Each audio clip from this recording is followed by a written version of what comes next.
Hello, and thank you for watching. This is Jessica, the lead moderator of the Facebook group Demand Change and Keep the Receipts, a source for fact-based arguments on current affairs and how to talk about them with your representatives. Our receipts are our sources, and to that end, you'll see links to all of the websites I discuss in this video also in the soft copy of the presentation, which is linked in the description.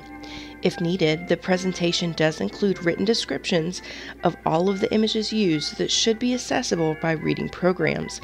If you need other accommodations to fully access this information, please let me know.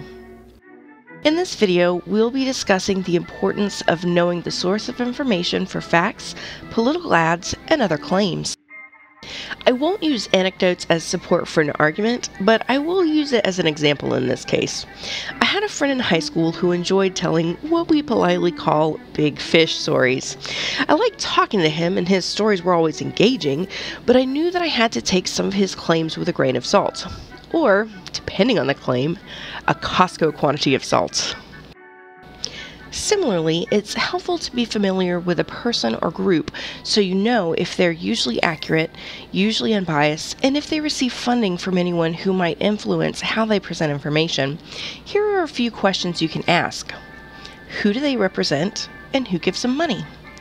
It's a good idea to see who the source might have obligations to, including a political party, an employer, or a donor, as their views will frequently line up.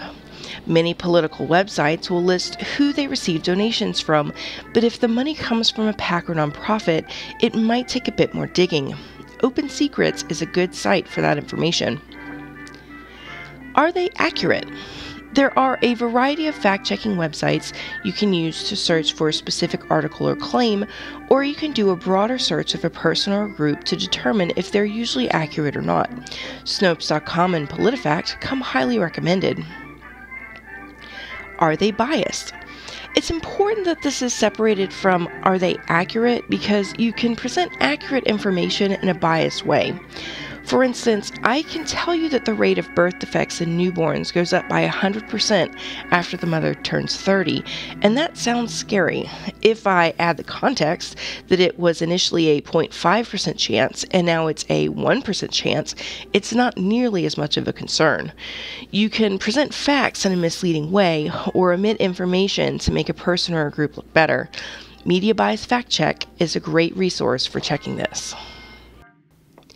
Finally, to the video's namesake, if the claim is particularly extraordinary, the first thing you might want to do is check to see if it's from a satire or humor site like The Onion or BuzzFeed. We live in exciting political times, but I haven't been able to verify their claim that orcas are now forced to put on burlesque shows. I hope this information will help you identify quality sources and know when thorough fact-checking is needed. If there are any other tips you'd like to see represented, please feel free to leave a comment here or on our Facebook page. In the meantime, thank you for watching. This is Jessica with Demand Change and Keep Your Receipts.